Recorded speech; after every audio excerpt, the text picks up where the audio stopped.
Tokyo, 1942.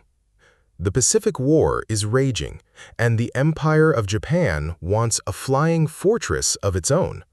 But when Japanese engineers laid their hands on a captured American B-17, what they discovered was both a masterpiece and a nightmare.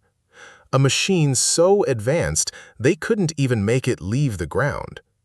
This is the story of Japan's desperate attempt to copy America's B-17 and how it failed before it even took off. Chapter 1. The Dream of a Fortress.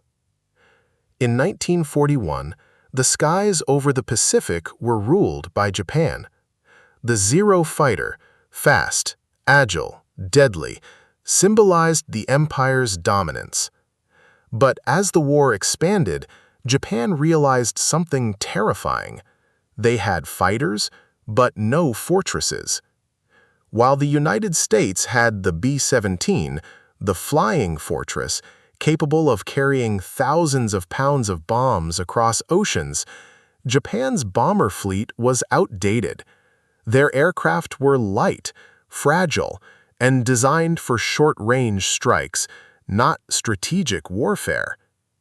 When American B-17s began to appear in the skies of the Pacific, especially over the Philippines and Java, the Japanese couldn't believe their eyes.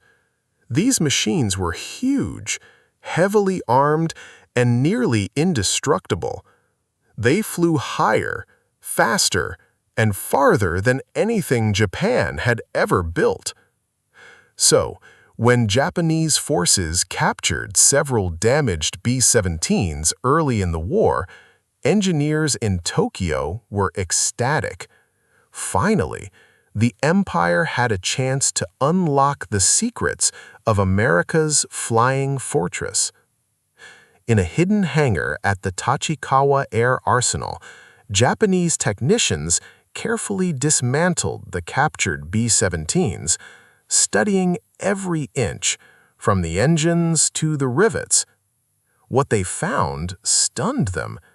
The B-17 wasn't just powerful, it was over-engineered in a way Japan had never attempted.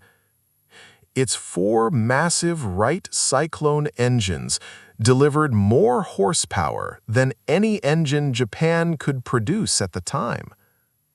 Its structure, layer upon layer of reinforced aluminum, required precision tools and metallurgy that Japan's factories simply didn't possess. Still, the order from above was clear. Copy it, improve it, build Japan's own fortress. And so began the project known as Kawasaki Ki-91, Japan's secret dream to rival the B-17 and B-29.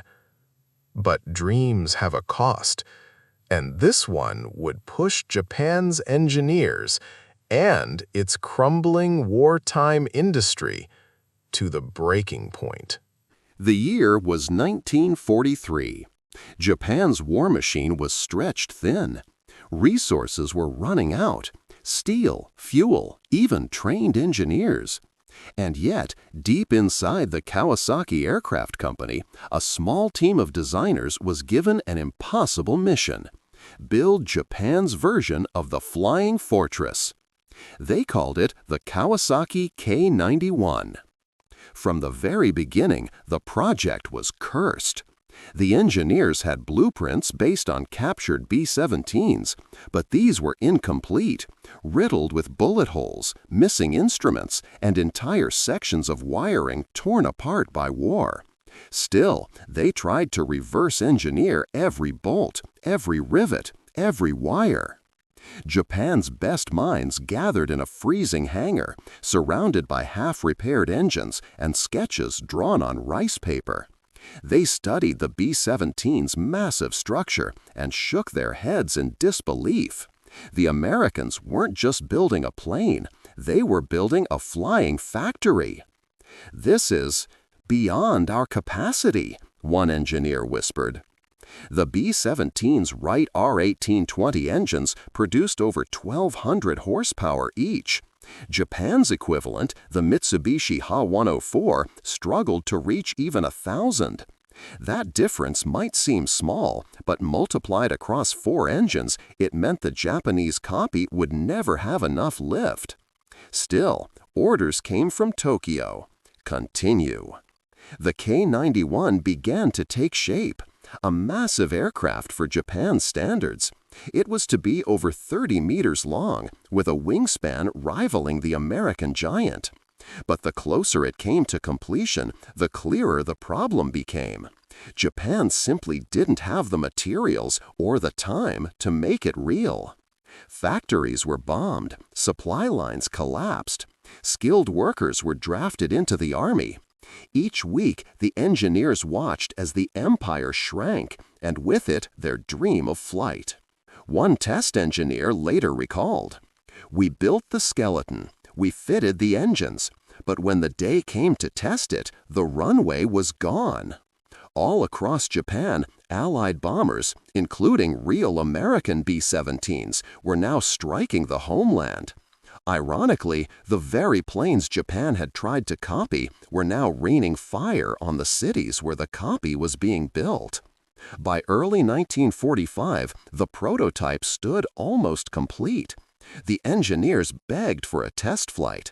But before they could finish it, American bombers flattened the Kawasaki plant. The K-91, Japan's flying fortress, was destroyed on the ground. It had never even lifted off. They wanted a fortress, a survivor said later. But in the end, they built a tomb. Chapter 3. The Shadow of the B-29, Japan's Final Desperate Designs. By mid-1944, the Empire of Japan was collapsing. The once unstoppable forces that had conquered half of Asia were now on the defensive. But as Japan's cities burned under Allied bombing, a new kind of monster appeared in the skies, sleek, silver, and untouchable. The Boeing B-29 Superfortress. It flew higher than any Japanese fighter could reach. It carried more bombs than any aircraft in history. And it came straight from the future, powered by technology Japan could barely comprehend.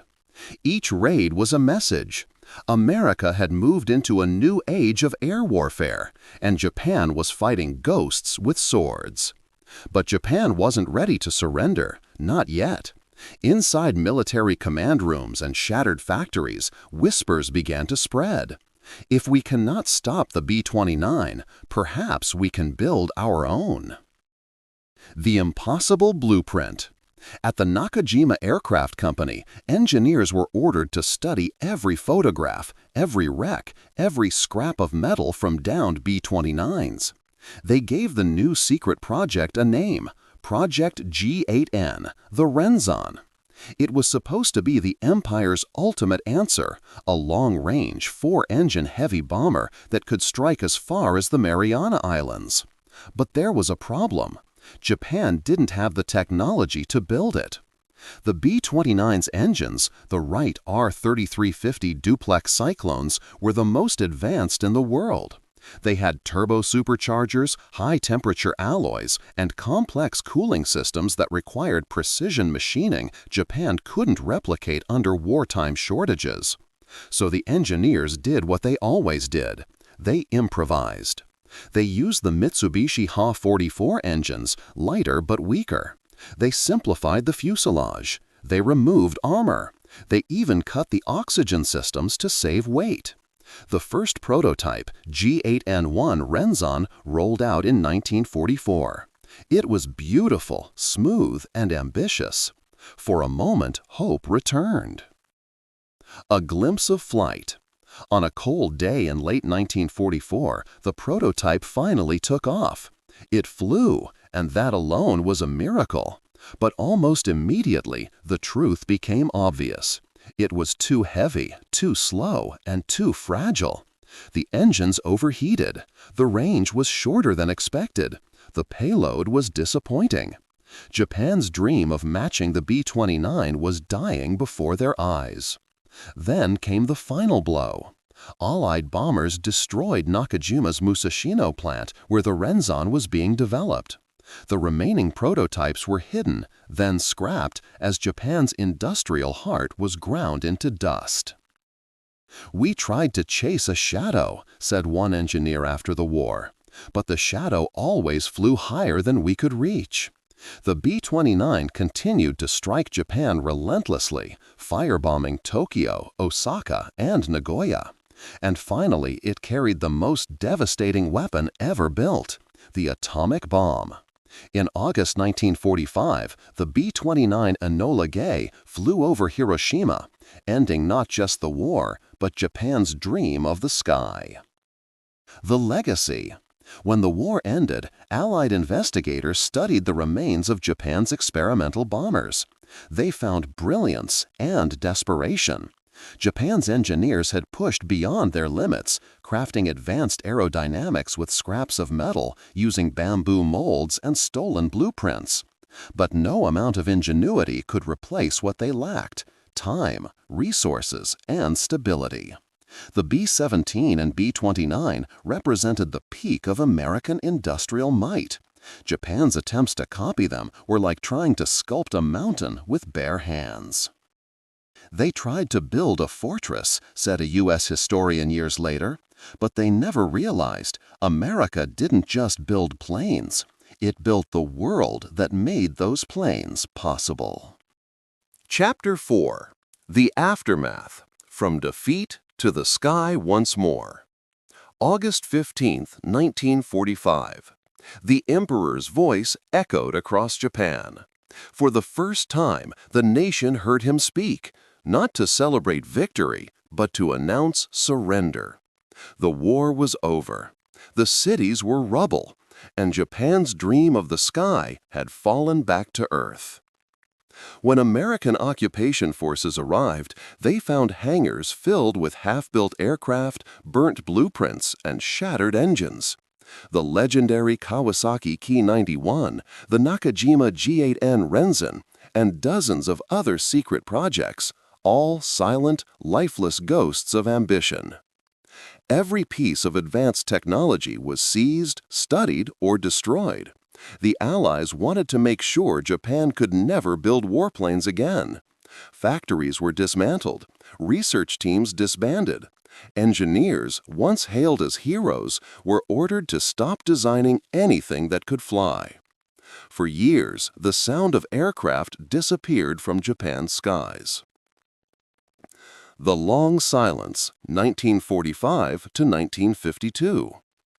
In the shadow of defeat, Japan's engineers faced a choice: abandon their craft or start over. Many who once built bombers now repaired bicycles, sewing machines, and cars. At Mitsubishi, men who had designed the feared Zero fighter now drew blueprints for tiny scooters. At Nakajima, the engineers who dreamed of flying fortresses turned their hands to industrial machinery. Yet deep down, the spirit of innovation didn't die. It simply changed shape. They studied, learned, and adapted, not from pride this time, but from humility. They saw what America had done: the mass production, the precision, the discipline of engineering, and they vowed to master it, peacefully. Airborne, Rebirth of the Sky, 1950s to 1960s. When the Korean War erupted, the U.S. military suddenly needed aircraft maintenance hubs in Asia. To everyone's surprise, they turned to Japan, the same nation they had once bombed. Japanese factories began repairing American planes.